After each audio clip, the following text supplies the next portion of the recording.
um dia no vídeo.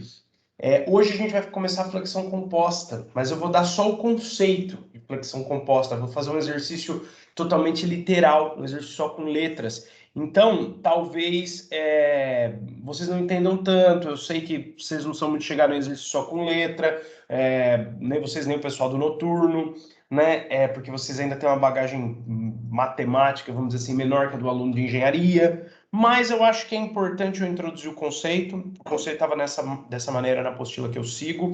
Eu gostei, eu achei interessante. Para mim também é bom, porque eu não me preocupo com as contas. Eu vou só, né, fazendo aí, discutindo as ideias, discutindo os conceitos. E aí, a semana que vem, a gente faz um exemplo com números e acabou, tá? Como a aula de hoje é curta, eu já tinha falado antes de começar a gravar, acho que foi antes de começar a gravar, por isso vou repetir agora. Depois que eu terminar de introduzir o conceito de flexão composta, eu vou dar uma dica para fazer a atividade 1. Também vai ser bem rapidinho. Mas se por acaso eu passar um pouquinho das 9h40, das 9h50, vocês também estão liberados aí para sair, mas eu vou continuar para ficar tudo num vídeo só e ficar, vamos dizer assim, melhor para dar para vocês depois, tá bom? Estamos aí em 5 alunos só? O pessoal já desanimou, né? Mas tudo bem. Vamos continuar, gente. A aula vai estar gravada, vou colocar lá no YouTube. O cansaço está batendo na porta também, pode ter certeza que aqui do lado dos professores também, né? Mas vamos que vamos. Não vamos desanimar, não. Vamos encerrar esse ano letivo, né? E tá bom, falta pouco. Não vamos desanimar, pessoal. Vamos lá. Então, hoje, ó, vamos introduzir um conceito que vai ser importante para as duas atividades, na verdade, para a atividade 2. Então, é o conceito da atividade 2 e uma dica para a atividade 1. A semana que vem, um exemplo com números, né? Um exemplo vamos dizer assim, da aplicação desse conceito também para a atividade 2. Então, passada a semana que vem, vocês têm condições aí tranquilas de fazer todas as atividades, tá? Hoje já teria, tá? Hoje já teria, porque a matéria mesmo acaba hoje, que a gente já viu flexão simples, já fizemos 2 exemplos. Hoje a gente vai ver flexão composta, tá? Então, com essa teoria já daria para vocês fazerem também a atividade 2. Meu conselho é que espere até a semana que vem, por quê? Porque eu vou fazer exatamente o que eu vou discutir agora, só que eu vou fazer um exemplo numérico, tá? Então, acho que vai ficar um pouco mais claro do que hoje. Mas, de qualquer maneira, eu prefiro introduzir o conceito antes, sem a gente se preocupar com as contas, e a semana que vem a gente esclarece um pouco melhor, tá? Ficou feio isso aqui, ficou um alto, outro baixo. Então, semana que vem a gente esclarece aí um pouco melhor. Vamos dizer assim, a gente introduz hoje vai ser aquele susto inicial, e a semana que vem a gente... Ah, é porque o texto está torto, o composta está mais alto que a flexão, mas tudo bem. Então, hoje vai ser aquele susto, na semana que vem a gente, vamos dizer assim, vai compreender um pouco melhor o que vai ser discutido hoje. Então, para variar, uma coisa que a gente quase nunca viu nessa disciplina é uma viga biapoiada. Esse risco branco que eu já deixei pronto, ele é uma barra, tá? Que tem um formato aí, tem uma seção transversal, pode ser uma barra cilíndrica, pode ser uma barra de seção quadrada, de seção retangular, que a gente mais viu é de seção retangular, né? Pode ser uma viga T, se você olhar lá de lado, pode ser uma viga I, porque assim você está vendo a barra no maior comprimento dela, na maior dimensão dela, perdão, né? Ou seja, ao longo do comprimento dela. É por isso que a gente simplifica ela para um risco. Mas a gente sempre estava desenhando, lembra, a seção transversal aqui do lado, imaginando, né? Eu fazia questão de deixar isso claro, porque eu sei que não é claro para todo mundo. Esse risco é como se fosse um pedação de mussarela que está ali no mercado, e aí você vai pedir para fatiar, aqui do lado a gente desenha uma fatia, ou simplesmente o risco representa a barra assim, e o desenho que a gente faz ali do lado representa a barra assim, tá? Claro que a gente, quando simplifica para um risco, faz ela bem mais fininha do que ela seria na realidade, mas afinal de contas não tem problema, porque é uma simplificação, certo? É uma simplificação. Então, pessoal, vamos imaginar o seguinte, a flexão composta, ela só tem uma coisa que diferencia ela da flexão simples. A gente viu flexão simples, não é o assunto em si não é tão difícil. Ele acaba ficando um pouco complicado, por quê? Porque ele junta tudo. Ele junta esforço solicitante, tensão normal, tensão de cisalhamento, e ainda a parte lá das características geométricas das seções, que é momento estático, momento de inércia, né? E coordenadas do centroide. Então ele junta a disciplina inteira. A flexão composta só tem uma coisinha a mais. Eu não sei se vocês lembram que na flexão simples, o que a gente tinha era que dentro dos esforços solicitantes, o momento fletor era não nulo, na flexão simples. A força cortante era não nula, e agora, além de ter as duas não nulas, na flexão composta, também temos, né? Então, também temos a normal não nula. Eu não sei se vocês lembram, eu acho que eu estou na apresentação, ó.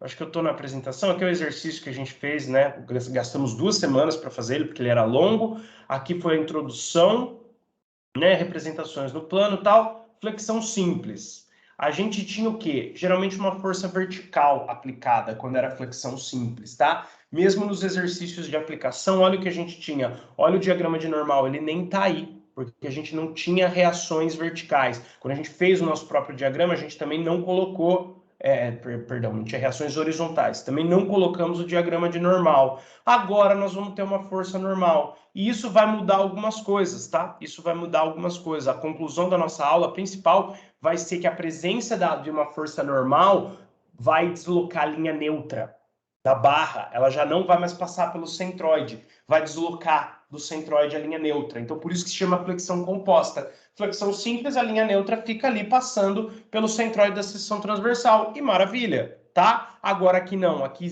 é necessário um cuidado a mais, porque vai ocorrer o deslocamento da linha neutra para cima ou para baixo, dependendo aí das forças aplicadas. Então aqui, ó, como é flexão composta, a gente vai ter uma força vertical P, poderia até ser um momento externo, tá? Mas a força vertical já dá conta de gerar quais esforços solicitantes? Momento fletor e cortante. Então a presença da força P aqui já garante para mim que vamos ter momento fletor e força cortante não nula nessa barra. Só que eu preciso também de uma reação horizontal, porque é a força horizontal F que vai me garantir normal não nula, tá? É a presença da força F. Sem a força F seria uma flexão simples. Eu tenho a barra ali apoiada, passo uma força vertical, flexiono, igual a gente viu nas semanas anteriores, vai aparecer cortante, momento fletor, não vai ter deslocamento de linha neutra, flexão simples. Agora, quando eu introduzo uma força horizontal, eu vou ter a normal não nula. E vocês vão ver que isso causa o deslocamento da linha neutra quando a gente começa a definir as tensões, tá? Então vamos colocar aqui, ó, exemplo, né? Seria exemplo até entre aspas, porque é um exemplo só com letra, meio que aqui na verdade é a definição, é o conceito, mas como, vamos dizer assim, a gente já sempre começa definindo o conceito dentro de um exemplo, eu vou colocar exemplo, tá? É um exemplo bem teórico, só com letra, não vou dar valor para P, não vou dar valor para F, não vou colocar nem as dimensões da minha barra. Mas vou sim fazer o que a gente chama, eu não escrevi isso nenhuma vez ao longo da disciplina, tá? Deixa para quem for fazer exatas, o professor da faculdade vai escrever. Aqui eu não vou escrever nenhuma vez, mas eu falei várias vezes o nome e vou repetir. O que eu vou desenhar aqui embaixo é o meu diagrama de corpo livre. Eu desenho a barra sem os apoios, somente com a reação que eles representam, tá? Então isso aqui embaixo, representa a minha barra. Não sei porque eu fiz esses tracejados, mas agora que eu fiz, deixa. Então eu tenho a força P vertical nessa posição, a força F horizontal nessa posição e as reações. Quais são mesmo as reações? Eu tenho, vou fazer elas em cor de rosa para ficar mais bonitinho, né? Eu tenho as reações aqui, ó, verticais nos dois apoios, porque tanto o móvel, apoio móvel, que é o do lado direito, quanto o apoio fixo tem reação vertical. Então aqui eu tenho VA e aqui eu tenho VB. Vou ter que dar o nome dos pontos para pelo menos justificar, né, por que eu escrevi VA e VB, tá? Vou colocar um cor de rosa aqui no fundo preto, ele fica mais legal que o vermelho. Então, a gente, né, só para justificar aí por que eu dei os nomes VA e VB, aqui é o ponto A, aqui é o ponto B, tá? Não vou pôr nem distâncias, porque é um exercício teórico. Vocês vão ver que aí a gente vai chamar a distância de x. Ah, mas no esforço solicitante a gente já chama. Ok, mas a gente vai chamar ainda com um pouco mais de propriedade, tá? Vou colocar a força em azul aqui mesmo. Como o ponto A tem um apoio fixo, o apoio fixo tem reação horizontal também, tá? E isso vai fazer com que a gente tenha forças normais aí no meio, tá bom? A gente vai ter forças normais aí no meio como esforço solicitante, certo? Porque tem a F, para que a HA tenha quem reagir, que é a F. Então, a gente vai ter força normal. Esse já é um exercício de flexão composta, se a gente for calcular as tensões aí dele, tá bom? Então, é isso, gente. Lembra que eu dei como exemplo, o exemplo do dia a dia, o apoio móvel, que é o que tem um espacinho, é como se fosse um pé com rodinha. Ele segura a coisa na vertical, mantém a estrutura de uma cadeira, de um sofá, por exemplo, mas permite o deslocamento na horizontal. Então, apoio móvel não tem reação horizontal. Já o apoio fixo é um pé de cadeira sem rodinha. Quando você arrasta um móvel que não tem rodinha, ele faz um barulhão. Esse barulhão seria a reação, né, não necessária para manter o equilíbrio estático, mas a reação ali horizontal do apoio fixo, tá? E aí a gente sabe que o equilíbrio das forças vai ser dado por, vamos dizer assim, fazer a somatória das forças em todas as direções, certo? Então, só para a gente exemplificar aqui, ó, vamos colocar aqui, ó, como existe a força F,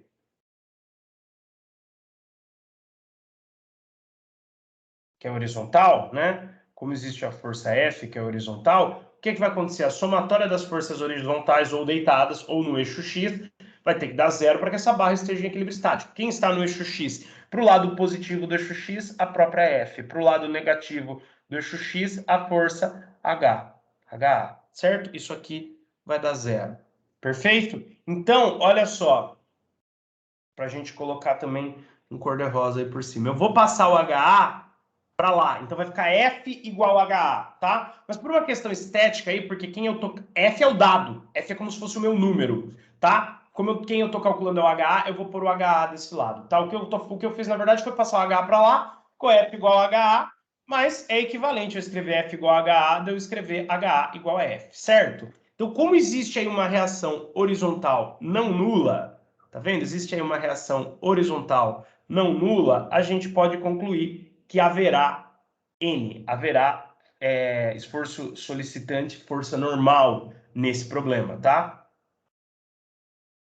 Então a gente precisa ir além da força vertical ou de um momento externo, que a força vertical já vai causar momento fletor, tá? Então, um momento externo ou uma força vertical causam normal e momento fletor. Só que num problema de flexão composta, a gente precisa ter força externa horizontal também. Para quê? Para o apoio fixo ter a quem reagir. E é quando o apoio fixo tem a quem reagir que existe força normal. Vamos ver se isso é verdade? Vamos continuar fazendo aí e ver se isso é verdade? Olha só, aqui eu vou fazer uma coisa um pouco incomum, tá? Que a gente não está tão acostumado a fazer. Eu vou fazer aqui direto no formato 3D os esforços solicitantes. Tava assim na minha apostila, eu gostei bastante, então eu vou fazer assim, eu vou aumentar um pouquinho o tamanho dessa barra. Isso aqui é a barra, ó. Agora, vocês imaginam que eu quero calcular as tensões normais numa dada seção aqui, ó. Numa dada seção transversal aqui. Lembra que eu falei? Todas as seções são as fatias de mussarela. É claro que o fatiamento que a gente vai fazer da barra é evidentemente teórico, tá? Deixa eu só fazer a parte de trás aqui da barra. Isso aqui vai melhorar bastante a qualidade do desenho e o entendimento, tá? Então, eu vou fazer aqui a parte de trás aqui tracejada, só para a gente completar o desenho.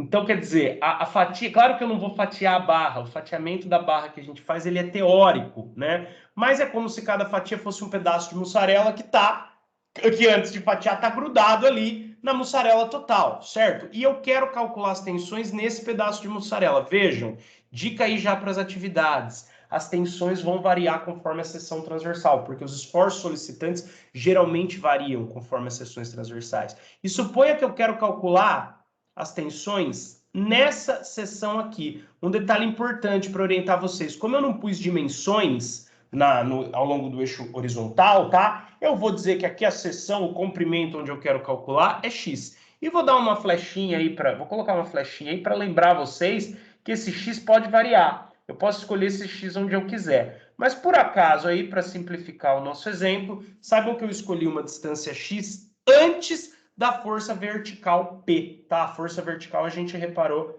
que ela estava mais ou menos aqui, certo? A força aí vertical P estava mais ou menos aqui, e a força horizontal F, ela estava saindo aqui, tá? O que eu vou fazer é resolver esse exercício pensando justamente num corte antes da força P, tá? Antes da força P. É claro que o corte, vamos dizer que esse corte seja o corte 1, não tem uma localização exata, ele está em qualquer lugar entre A e P. Mas os esforços solicitantes, o corte 1 representa qualquer ponto entre A e P. Então, qualquer seção que eu pegar entre A e P, como por exemplo essa aqui que eu pintei, ela vai fazer parte do corte 1. ela vai ter os esforços solicitantes aí do corte 1. Claro que se o esforço solicitante for uma equação, eu preciso saber com uma certa exatidão, ou melhor, preciso saber com total exatidão essa distância x. Mas como aqui é um exercício teórico, vocês vão ver que não carece muito de você falar, ah, não, eu preciso saber com exatidão quem é ali. Não precisa não, tá? Vocês vão ver que a gente vai conseguir fazer esse exercício tranquilamente, sem saber exatamente qual é a distância x. O importante é que ela está entre o ponto A e antes da força P. Mais uma coisa, ó, eu vou fazer uma ousadia aqui, eu já vou colocar as dimensões da minha barra aqui, ó. Então, como ele é um retângulo, eu vou dizer que aqui é a base, que aqui assim, ó, vou ter que, como eu resolvi por a força F, eu vou ter que cortar o segmento da medida aqui, então, porque ele está passando ali atrás da força, né? Então, eu corto aqui para dar uma impressão melhor para o desenho. Altura H, tá? Claro que como a barra continua, né? Ela é contínua, todas as seções transversais são iguais, todos os pedaços de mussarela são iguais, na mussarelona como um todo. A seção ali que eu destaquei, que é onde eu quero calcular as tensões, que eu não sei exatamente onde ela está, e nem me importa, porque é um exercício só com letra, o importante é que ela vai ter os esforços solicitantes do corte 1, que o corte 1, lembra, se a gente fosse calcular os esforços solicitantes, eu faria um corte antes da força P, depois do primeiro extremo antes da força P, e outro depois da força P antes do último extremo. Eu vou fazer só para o primeiro corte, tá? Para facilitar a nossa vida. Então, a seção transversal eu não ia desenhar aqui, mas já que eu comecei, agora eu vou terminar, tá? A seção transversal, claro, vai ter as mesmas medidas aí dos extremos, porque o formato da seção transversal da barra não varia, como eu falei, todos os pedaços de mussarela são iguais. Então, é um retângulo de base B e de altura H. Pode ser até um quadrado, eu não sei, tá? Eu não sei. B e H podem ser qualquer número. Eu imaginei aí que H seja maior que B, mas até então isso é uma especulação, porque tá, eu não tenho dados aqui, eu não tenho números. No exercício de verdade eu vou ter, tá? E olhando ali, tá desgueio, então eu não sei, né? Esse meu desenho aqui do meio me deu a impressão real que H é maior que B, mas eu não tenho como saber. Então, gente, vamos calcular os esforços solicitantes no corte 1, tá? Então, eu vou escrever aqui para vocês, ó, esforços solicitantes, vou pôr só sol, tá? Esforços solicitantes no corte 1. E nós só vamos fazer eles, tá? Não vamos fazer corte 2. Por quê? Estou introduzindo a teoria. Não estou afim de fazer o exercício inteiro. Simples assim, não estou afim. Como é que a gente calculava mesmo esforços solicitantes, gente? A gente simplificava a barra, eu tinha o corte 1 aqui, e a gente sempre orientava eles no sentido positivo. Então, ó, até a minha seção verde, que eu não sei exatamente onde ela está, ela pode representar qualquer seção entre o início da barra, que seria o ponto A, né? Agora seria, na verdade, a face A, né? Não teria nem sentido isso. Nós vamos dizer que o ponto A esteja aqui no centro dessa face, pronto para simplificar, tá? O raciocínio. Qualquer seção entre A e P é representada por esses esforços solicitantes, entre A e a força P, né? Então, eu vou dizer que essa distância é X. Vai entrar no jogo aqui quem? A reação vertical do ponto A, que a gente ainda não calculou, certo? A gente ainda não calculou e eu não tenho nem como calcular. Tá, eu até teria como calcular em função de P. VA mais VB dá P, aí eu faria o momento, mas eu não dei as distâncias. Então, eu até poderia calcular a cortante e, as reações VA e VB em função de P, e a reação HA eu calculo, em função de F já calculei. Mas VA e VB eu não tenho como calcular. Por quê? Porque eu não dei as distâncias. Lembra que esse exercício é só teórico. Então, vamos supor que com as distâncias eu já tivesse calculado VA, então eu já tivesse o valor de VA, tá? Já calculei ali, reações dos apoios, eu já tenho o valor de VA. Então, aqui está VA, e aqui, assim, tá HA. Vamos supor que o sentido delas sejam esses aqui mesmo. E vão ser, né? Porque a VA está se contrapondo ao P, a HA está se contrapondo ao F. Então, se eu tivesse as distâncias, como esse é um exercício mais teórico, mais com letra, eu não me ocupei de dar as distâncias. Se eu tivesse as distâncias, eu faria reações nos apoios. E calcularia normal, igual a gente tem feito desde o começo do ano, tá? Como eu não coloquei as distâncias, eu consigo calcular HA, ela é igual a F. Mas eu não consigo calcular VA. Por quê? VA, eu sei que VA mais VB tem que dar P. VA e VB estão equilibrando P, mas como eu não tenho as distâncias, não sei exatamente onde o P está, não dá para fazer os momentos, então não sei, vamos dizer assim, que fração de P está no VA do equilíbrio, porque se tem P para baixo, para cima. VA mais VB é P. Eu não sei que que fração do P está no VA e que fração do P está no VB. Estou falando fração porque você vai somar as duas, vai dar o P inteiro, tá? Então, o que a gente tem é isso aqui. E aí a gente pode pôr, inclusive, os esforços solicitantes nesse corte, igual a gente estava acostumado. Lembra que a gente sempre orientava os esforços solicitantes no sentido positivo deles? E para ficar positivo, a normal era positiva saindo, a cortante era positiva descendo, e o momento fletor era positivo subindo, girando, no sentido aí anti-horário, tá? Anti-horário, os ponteiros do relógio giram. Isso aqui seria o anti-horário, tá? Igual o ciclo trigonométrico. Então, a gente tem os 3 esforços solicitantes que a gente orienta eles no sentido positivo. Por que mesmo? Isso eu falei milhares de vezes, mas não custa repetir, porque aí eles já saem com o sinal correto para você fazer eles no gráfico da maneira correta. Então, vamos equilibrar, gente. Vamos equilibrar essa parte da barra, se a gente já calcula os esforços solicitantes. As forças horizontais, obviamente, tem que ser 0. Nesse corte 1, entre o ponto A e a força P, quem que você tem de esforço solicitante? Você tem a força HA, a normal é sempre positivo. Esforço solicitante, né, tanto normal, cortante como momento fletor, sempre positivo. As forças horizontais que seguirem o sentido dela serão positivas também. HA é horizontal, mas está no sentido oposto. Então, HA é 0. Certo? Já usei muito vermelho aí, o vermelho é um pouco agressivo. Então, vamos colocar aí as respostas desses esforços solicitantes em cor de rosa. Põe vermelho aqui, depois eu troco. Então, ó, a normal vai ser, passa para lá, igual H. Certo? Como a gente já estava imaginando. Né? Quer dizer, não sei se vocês estavam imaginando, mas se a F era HA e a única força aí era uma FHA, a normal vai assumir esses valores e vai ser constante provavelmente na barra inteira, tá? Então, a gente tem aí, equilibrando nessa parte, a normal que está para um lado se equilibra com a H que está para o outro. Vamos continuar. Somatório das forças agora em pé, ou verticais, ou no eixo Y. Quem que está em pé aí? A cortante é sempre positivo, o esforço solicitante, os 3 sempre são positivos. Quem acompanhar o sentido da V, ou seja, tiver vertical para baixo, é positivo também. Eu só tenho uma vertical para cima, então ela mudou o sentido, então ela é negativa. Menos VA. Certo? Exercício simples aí de esforço solicitante só com letra. Porque a gente já fez tanta coisa com letra, por exemplo, a semana passada mesmo, aquele exercício, a gente fez os esforços solicitantes há 2 semanas atrás, mas enfim, terminou o exercício semana passada, só com letra e muito mais complicado, para chegar num número no final.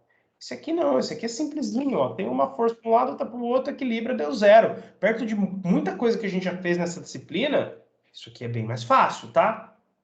E agora a somatória dos momentos no corte 1, tá? Como esse aqui é o corte 1, correto? Agora o corte é o ponto fixo, então somatória dos momentos que tem ponto fixo como sendo o corte 1.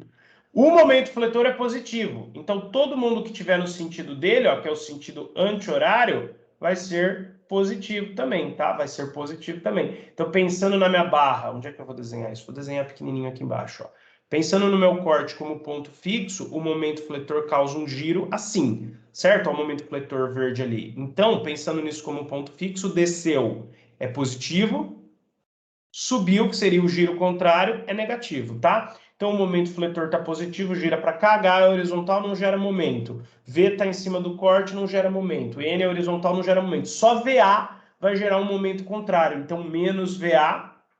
Qual que é a distância de VA do corte? É X, é uma distância desconhecida. Então, VAX, né? E aí, a gente vai tirar aqui o momento fletor, isolando ele aí, também para colocar numa cor mais amigável posteriormente, com o fundo preto, ele vai ser igual VA, reação VA, vezes a distância X. Certo? Achamos aí os 4 esforços solicitantes. A gente já fez isso inúmeras vezes. Talvez tenha ficado um pouquinho mais abstrato, porque é só com letra, não sei o que, mas, gente, a gente já fez, vocês já estão acostumados. Tenho certeza que a maioria de vocês entendeu isso. E aqueles que não entenderam, né, ou o buraco é mais embaixo, o problema ainda é com o esforço solicitante, ou é uma questão de rever esse vídeo de novo, com mais calma, ele vai estar no YouTube, então vocês não terão problema em rever. Beleza. Calculamos os esforços solicitantes. Daria para fazer o diagrama? Daria, mas não precisa. Sabe por quê? Eu vou calcular as tensões nessa seção aqui. A normal é uma constante de ATP. Ela vale a reação horizontal HA.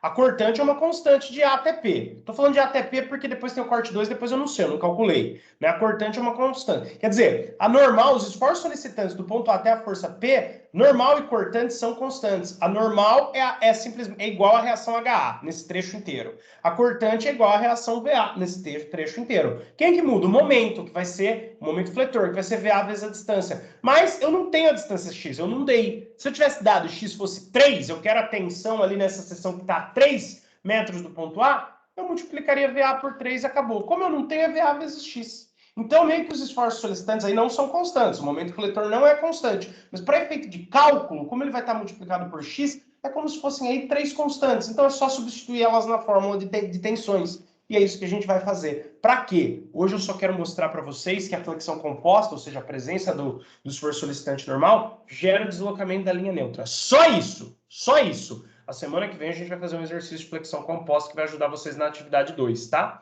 E aproveitem para fazer as atividades, gente. Esse bimestre não vai ter seminário, não mudei os números, não copiem, obviamente. Eu sei que mesmo falando isso vai ter gente que vai fazer, mas enfim, não copiem, mas conversem entre vocês. Vejam aí o que deu o exercício do amigo. Vem perguntar para mim. É a chance de recuperar a nota sem precisar ir para REC, hein? De muita gente aí que caiu do cavalo aí nos outros bimestres, tá bom? Fiz isso tanto para dar uma chance de recuperar, como pelo pouco tempo que a gente tem, tá? E o que eu vou ter também para corrigir. Então não deu para inventar muita coisa, muita moda, entre aspas. Estou inventando essas modas para o bem de vocês, porque no remoto a nossa avaliação, vamos dizer assim, é meio falsa, né? Então dar um seminário, trocar os números, obriga vocês a pensarem um pouquinho mais. Não é a mesma coisa que estudar para uma prova, mas pelo menos vocês pensam um pouquinho mais antes de fazer o exercício. Isso, né, com certeza, melhora o aprendizado. Mas com pouco tempo, não teve jeito. Vamos fazer o que deu certo. Tensão de cisalhamento. Gente, aqui eu nem vou fazer esse cálculo, tá? Nem vou fazer esse cálculo. A gente faz semana que vem quando tiver os números. Porque, ó, qual que é a força cortante? Ela vai ser VA. Então, você vai substituir aqui no V da fórmula, né? Porque lembra que tensão de cisalhamento é Vick-It. Vick-It, correto? Vick-It. A gente vai substituir a VA aqui no V. O momento estático que eu não tenho como calcular. Quer dizer, tenho em função de B e H, mas não dá nem graça, né? O momento estático, que teoricamente eu não tenho como calcular, eu também vou substituir aqui. O momento de inércia, que eu vou calcular daqui a pouco em função de B e H, vai ser BH ao cubo sobre 12, eu vou substituir aqui. E a espessura, T, que no caso aqui é B, tá? Eu vou substituir essas variáveis, mas como eu não tenho número, nesse exercício eu não vou fazer, tá? Eu só vou deixar indicado. Quando tiver número, vocês substituem aí. Porque vai dar para calcular o momento estático em função de BH, o momento de inércia é BH ao cubo sobre 12, a espessura é B e a força cortante é VA. Mas só para substituir letra por outra letra, semana que vem que vai ter número a gente faz. Na tensão normal vocês vão ver que vai dar para brincar um pouquinho mais com as letras, tá? Então é simplesmente o mesmo cálculo de sempre. Então por isso que eu não vou gastar tempo com isso aqui. Vou gastar tempo sim em dar uma dica da atividade 1, tá? É o mesmo cálculo de sempre. E o que é que você vai fazer? Você vai construir os diagramas de esforços solicitantes, caso eu pegue... Ah, não. Mesmo cálculo que a gente já estudou, mentira. Só que existe um diagrama de tensões também, que a gente vai aprender só na última aula. Né? Não, mentira. O diagrama de tensão normal eu já fiz na primeira aula de flexão e vou construir ele hoje de novo. Mas o de tensão de cisalhamento nós só vamos ver na próxima aula, que é a nossa última, tá? Nunca a gente fez um diagrama de tensão de cisalhamento. E não é hoje que eu vou fazer também, porque para fazer eu preciso de dados numéricos que eu não tenho. Quer dizer, nem precisaria, mas eu acho que vai ficar mais didático se eu fizer com os dados numéricos. Então, na próxima aula a gente vai construir o diagrama de tensão de cisalhamento mesmo, tá? Hoje não. E o cálculo aqui eu não vou fazer porque é o mesmo cálculo que a gente está acostumado. Semana que vem que vão ter números no problema, a gente faz a conta e constrói o diagrama de tensão de cisalhamento, tá bom? E a tensão normal? A tensão normal eu quero chamar a atenção aqui para vocês. Por quê? Porque tem um componente a mais na tensão normal. Antes a gente calculava a tensão normal só com o momento fletor. M vezes Y dividido por I, né? Agora, a gente tem uma força normal. Vocês acham mesmo que força normal não vai gerar tensão normal? Claro que vai, tá? Ela não só vai gerar, como ela vai ter uma parcela proveniente só dela. Então, a gente tem que calcular, quando a flexão é composta, duas tensões normais. Duas parcelas, na verdade, da tensão normal. A parcela da força normal, que a gente quer novidade, né? Que não tinha nesses exercícios, e a parcela do momento fletor, que a gente já aprendeu, mas vamos repetir rapidamente aqui. Não é bem novidade isso aqui. A tensão normal, que é parcela da força normal, que eu vou chamar de sigma n, a gente já aprendeu a calcular em 2019 em tecnologia dos materiais. Na sala de aula. Eu dei essa aula para vocês. 2019, não, perdão, 2020. 2019, falar, o André tá louco, eu nem tava no Cefet. Em 2020, antes de começar esse negócio de isolamento social e tal, eu fiz na lousa, lá no Cefet, na lousa física. Tensão normal é simplesmente a força normal dividida pela área. Só que lá em tecnologia dos materiais, como era uma questão do formato da máquina, do ensaio de tração, o corpo de prova estava nesse formato aqui, ó. Ele era geralmente um cilindrinho e não uma barra retangular. Ficou muito grosso o lado esquerdo do meu cilindro, né? Mas ok. Deixa assim feio mesmo. Tem que arrumar aqui, ó. Pronto. Só que a força normal ela também estava axial, ó. Na mesma direção da maior dimensão da minha barra. Ela era puxada aqui, aqui eu chamava lá só de F. O que a gente fazia mesmo para calcular a tensão normal no diagrama, não sei o quê? Pegava a área da seção transversal, que pode ser feita aqui dentro, pode ser feita aqui em cima, pode ser feita aqui embaixo, é a mesma área, tá? E a gente dividia a força normal pela área, para achar a tensão, era força sobre área. A gente já fazia isso em tecnologia dos materiais, gente. Né? Sendo isso daqui, essa coisa verde, a área A. Pode ser calculado em qualquer lugar, porque o cilindro é constante. Fazia no cilindrinho e fazia em pé. Agora me fala para mim, você tem uma barra que é retangular e não cilíndrica, tá? E que está deitada, muda alguma coisa? Não, continua sendo uma força aí, o que a gente chama de força normal, a força aí ao longo da maior dimensão da minha barra. A força que está saindo aqui, ó, é a força normal. Ah, do outro lado eu não sei como está puxando, nem me interessa também. Que aqui não é a tecnologia dos materiais, eu não vou fazer o gráfico de tensão e deformação, aqui eu vou fazer a conta mesmo. Aqui é a resistência dos materiais, né? Então, quer dizer, você tem aqui uma área, continua sendo a força aplicada na maior dimensão, como se eu fosse puxar minha caneta aqui, ó, ao longo da maior dimensão dela, e divido essa força pela área. Continua sendo a tensão normal que a gente já viu. Então, essa é a parcela da força normal. Para esse exercício específico, como é meio que resposta isso aqui, vou colocar aí uma corzinha diferente.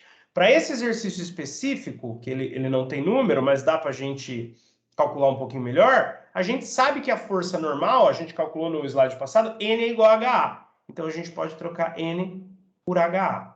E como essa seção é retangular, né, ou até quadrada, mas né, quadrado também é um retângulo, então ela é retangular, a área aqui vai ser o quê? Base vezes a altura, que é a área do retângulo. Tá? E essa fórmula, pessoal, essa fórmula aqui, né? Essa fórmula não, né? Esse cálculo, eu tendo o B, porque no exercício de número eu vou ter o B, eu vou ter H e eu vou ter o HA também. Na verdade, eu vou ter o F, né? Que vai me dar condições de calcular HA.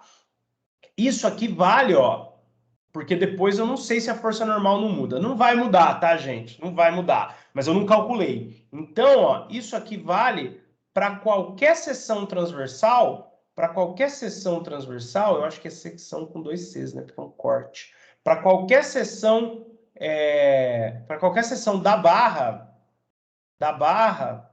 que esteja entre o ponto A e a força P. Eu vou pôr aqui em formalzão mesmo, tá? Entre A e P. Entre o ponto A e a força P. Para qualquer seção que eu pegar, que eu calculei, foi para quê? Foi para essa seção, ou seja, para o corte 1, olha onde está o corte 1, que eu calculei a força normal. Então eu sei que aí a força normal é HA. Como eu falei, do lado de lá também vai ser, depois do P. Mas enfim, a gente não calculou. Então,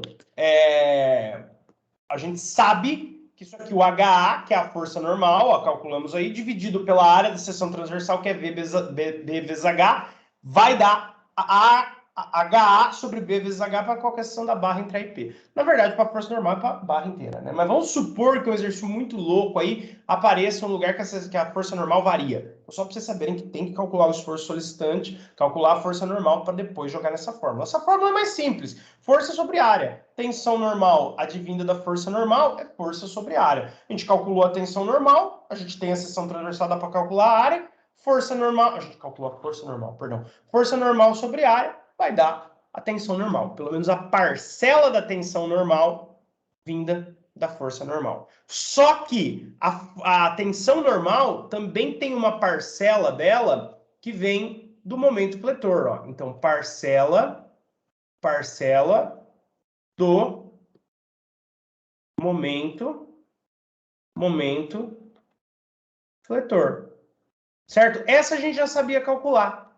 Só que agora a gente vai ter que somar as duas. Não é à toa que eu estou chamando de parcela, porque as duas geram tensão normal. Para eu saber a tensão normal total, eu vou ter que somar. Aqui vem da força normal e aqui vem do momento fletor. Por isso que agora eu estou pondo subíndice, ó, é sigma N ali. Aqui eu vou pôr o subíndice também sigma M. Ele vai ser o quê? Momento fletor vezes a distância da linha neutra dividido pelo momento de inércia.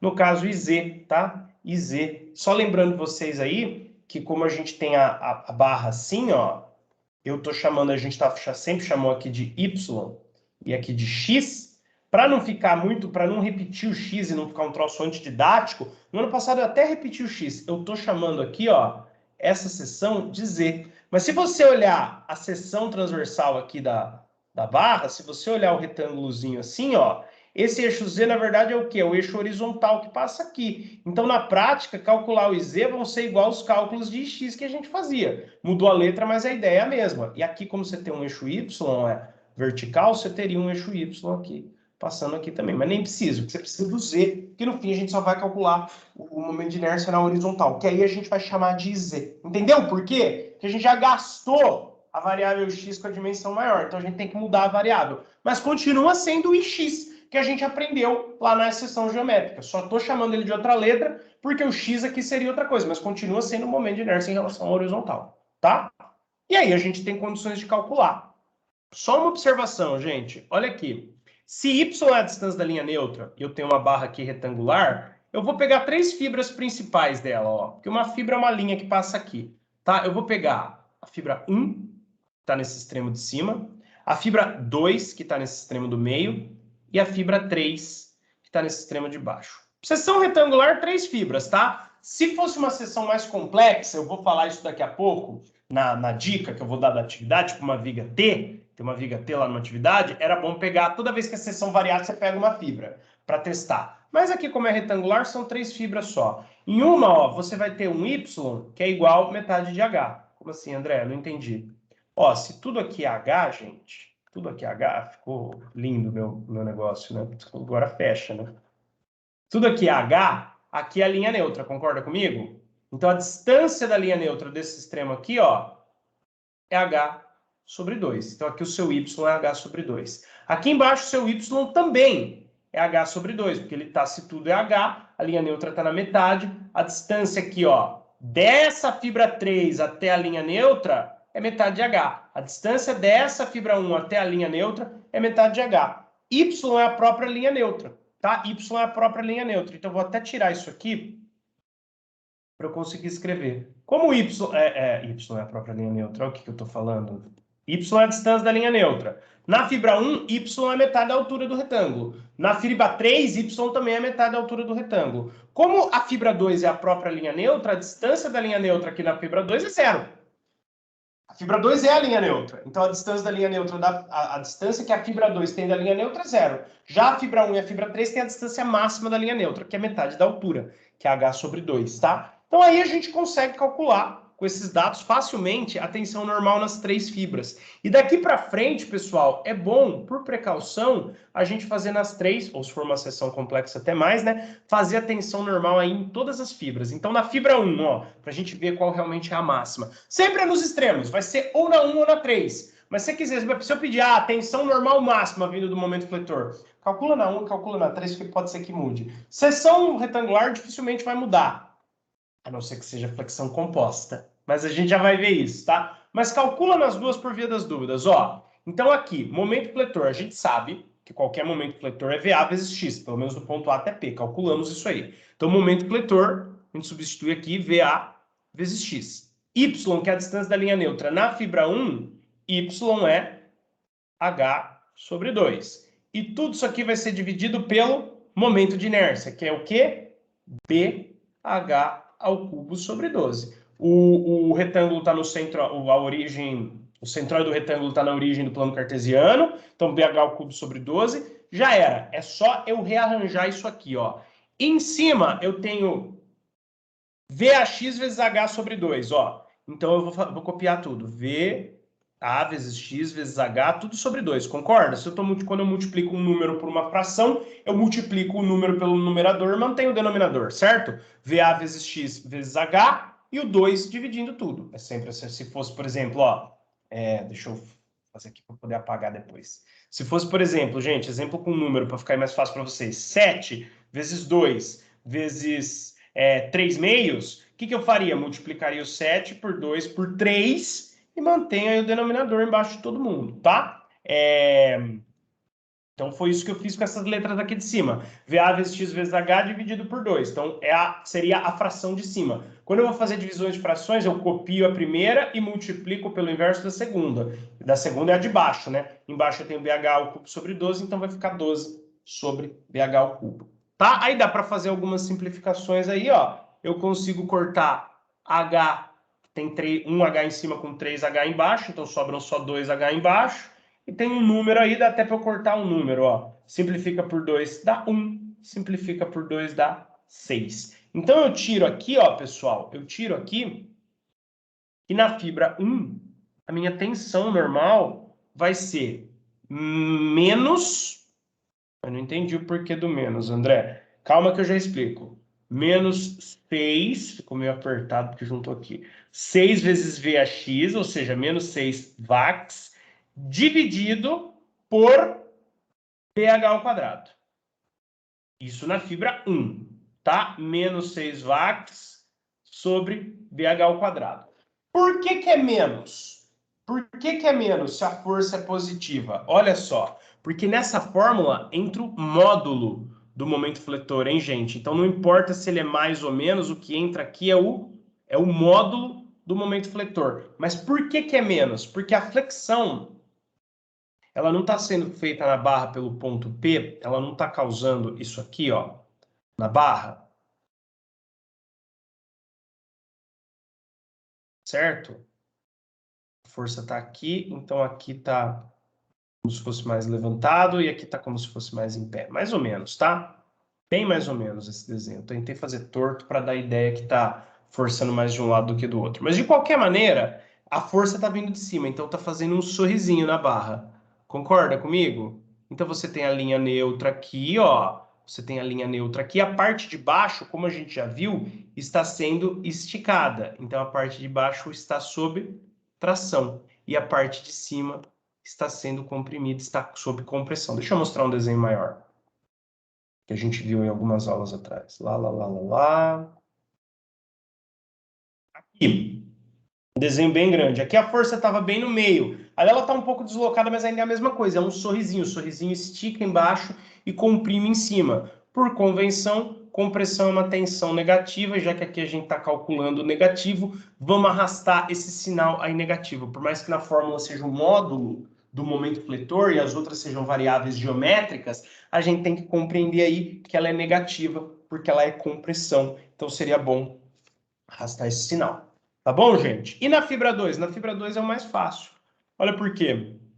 Na fibra 2, o y, que é uma das variáveis aí da sua equação, é zero. Então aqui vai ser VA vezes x vezes zero, que é a distância da linha neutra, dividido por BH ao cubo sobre 12. VA vezes x vezes zero dá zero. Dividido por BH ao cubo sobre 12, zera todo mundo. Então na fibra 2 a tensão normal é zero. Tá? E na fibra 3?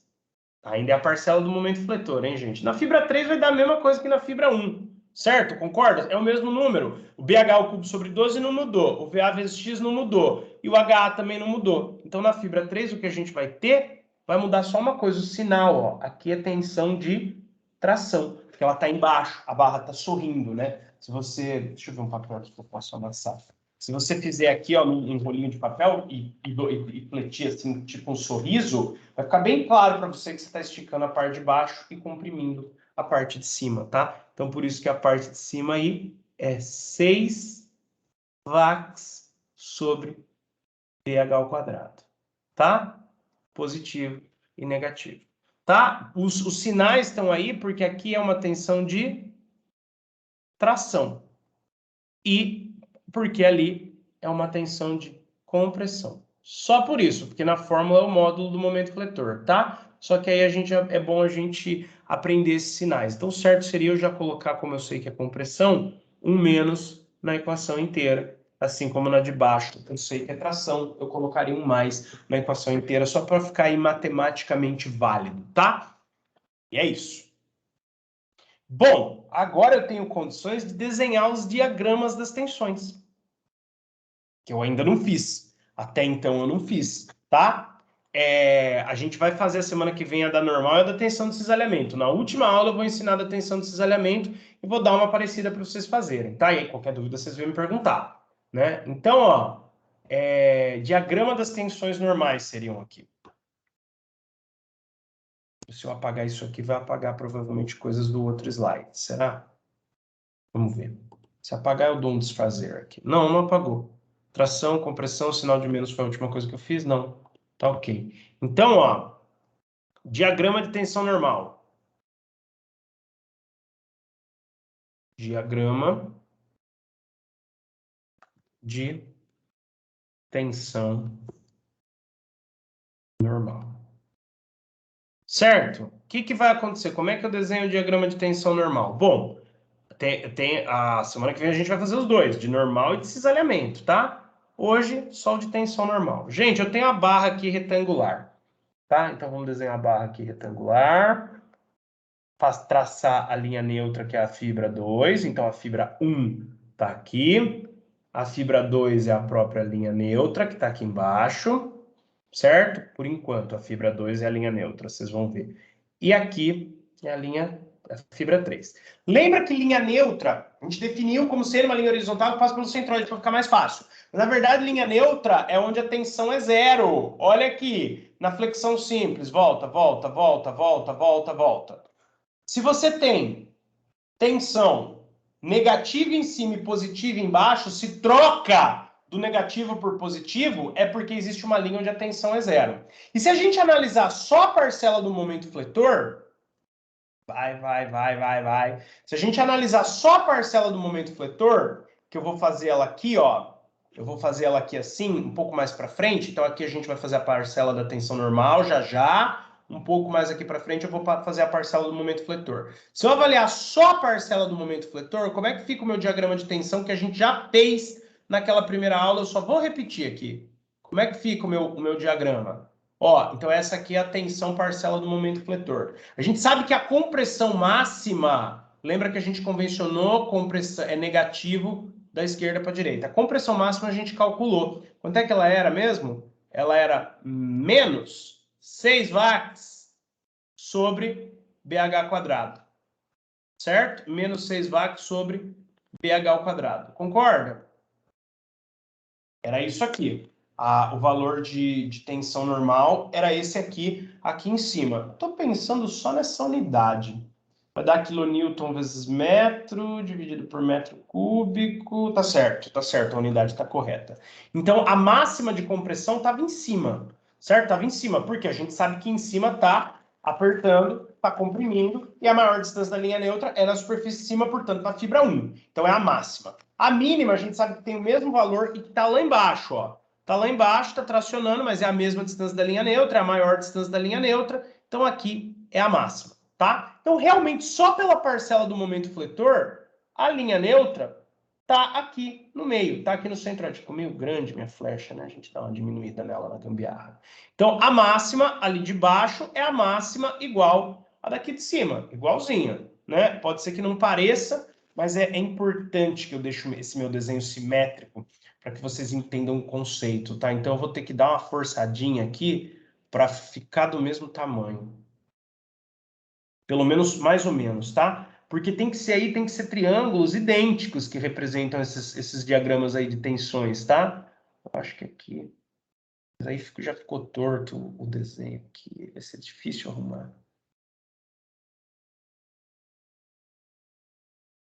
Não, não tá muito legal, não. Pera aí, gente.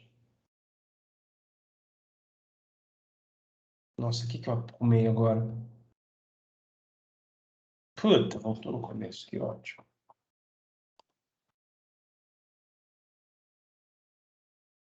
Não, tá bom, vai. Não tá assim 100% simétrico, mas tá dando a ideia aí. Então, aqui embaixo é mais 6 watts.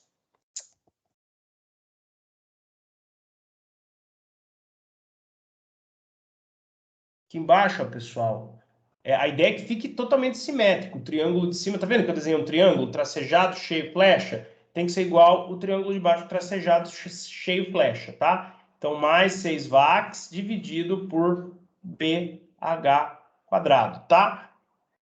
Essa daí é a componente do momento fletor. Agora eu vou fazendo, como a tensão vai diminuindo até a linha neutra. Na linha neutra ela vai ser 0, tá? Então vai diminuindo, eu vou fazendo essas flechinhas para dar ideia realmente que a tensão normal, lembra que a gente convencionou compressão, né, para a esquerda, tensão negativa para a esquerda e tração, ou seja, tração positiva, tensão positiva para a direita. Então, realmente, ó, conforme vai se afastando da linha neutra, vai aumentando aí a minha tensão, tá?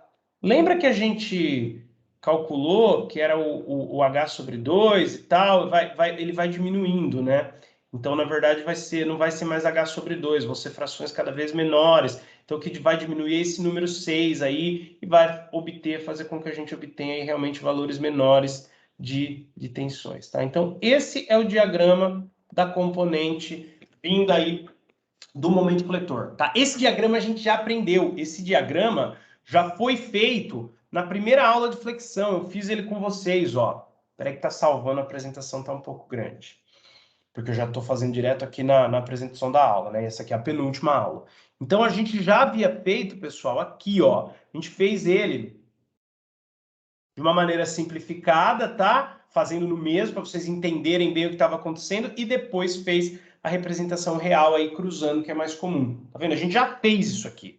Tá feito, né? Já, quer dizer, já estava feito. Mas não tinha tensão normal. Era isso, acabou a linha neutra, era ali no meio. Claro, só dependia da distância de linha neutra, onde o Y zerou, a tensão normal é 0, tá 0 ali no meio. Mas olha o que vai acontecer aqui. A gente não tem uma tensão normal, que no caso desse exercício ela é positiva. Então, ó, aqui é o meu eixo. Não, mas vou seguir o padrãozinho que tá aí, né? Vou pôr o positivo para cá, ó. Pôr o positivo para cá. Aqui é como se fosse o meu eixo, aquilo lá que eu falei que ninguém sabe diferenciar, que aqui tá mais difícil diferenciar quem é o eixo, então eu vou desenhar ele bem grosso para que vocês diferenciem. Minha tensão normal é positiva, por quê? Porque a minha força normal aqui é positiva, realmente ela está saindo, se eu fizer lá em relação ao corte, tudo isso é uma análise que a gente já fez. E aqui, ó, vai ser então a parcela da tensão normal que a gente calculou. Ela é constante, não adianta nem falar que é a massa, porque ela é constante, ela é HA sobre BHzinho. Olha o que vai acontecer, gente, porque são parcelas. Você vai somar esses dois diagramas, para fazer um diagrama total, que hoje eu não vou nem gastar com isso. Por quê? Porque a gente não tem os números, então vai falar assim, onde é que é o zero, o que é não sei o quê. Mas olha o que vai acontecer, vamos analisar esse desenho. A semana que vem a gente vai fazer a tensão normal total, que vai ser a soma da parcela da tensão normal vinda da força normal com a parcela da tensão normal vinda do momento fletor. Olha o que está rolando aqui, ficou erradíssimo o meu desenho, porque ele tem que ter uma lógica aí gráfica, né? Porque conforme o tamanho da barra, só eu arrumar ele então, tá? Aqui em cima tá certo, e aqui embaixo eu fiz besteira, né? Que ele teria que ir até ali embaixo. Só um minuto, pessoal. Porque eu falei, se alguém precisar sair, a aula vai estar no YouTube, tá? Eu aconselho que fique até o fim, até porque eu vou dar uma dica da atividade, mas de qualquer maneira a dica vai estar no YouTube também.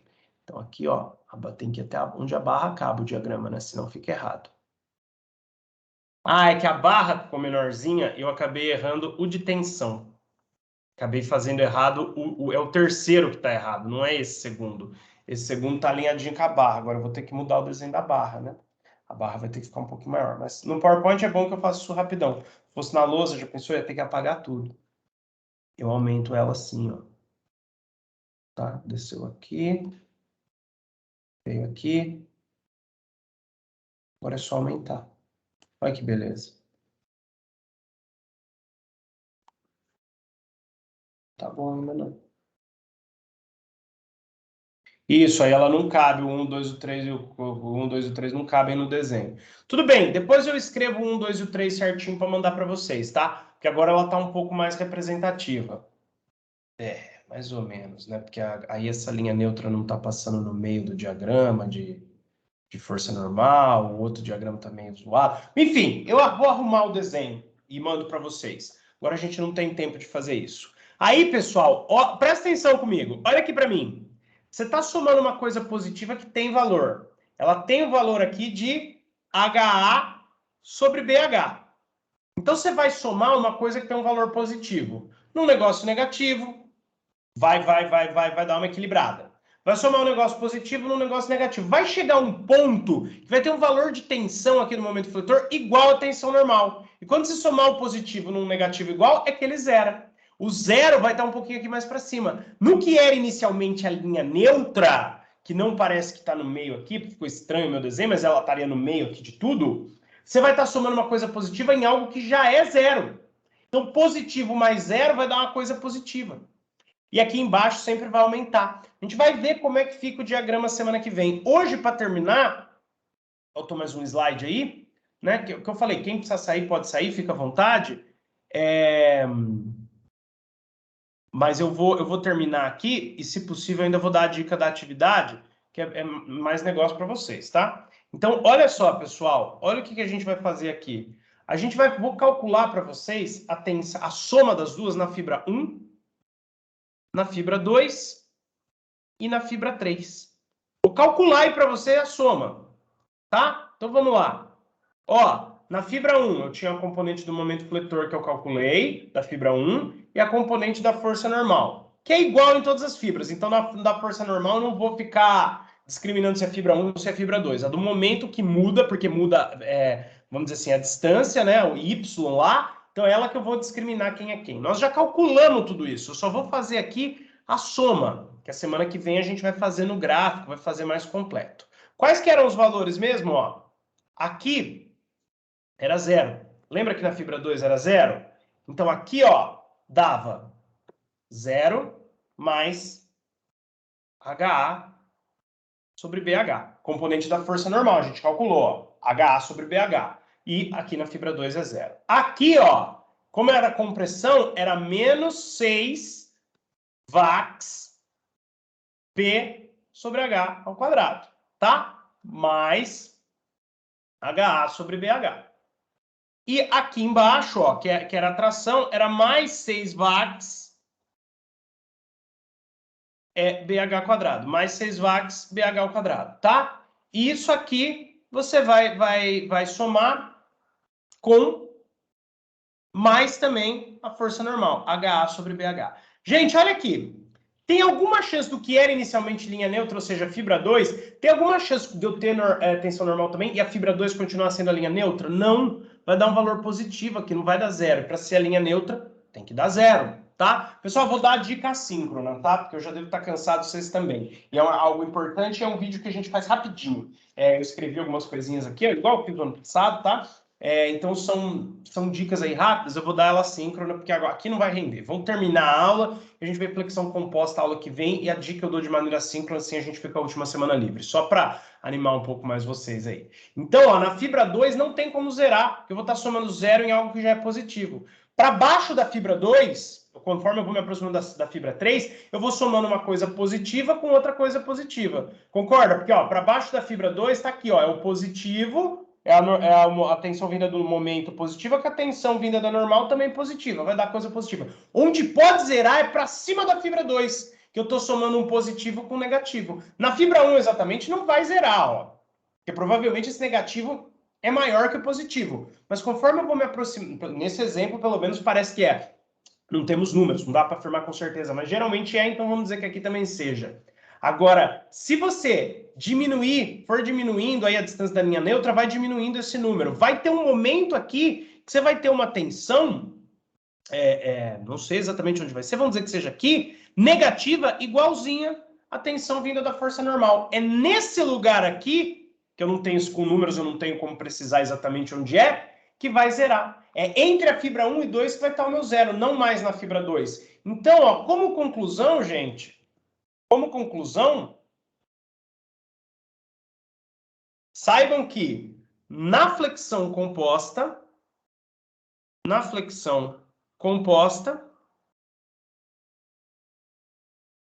ocorre o deslocamento,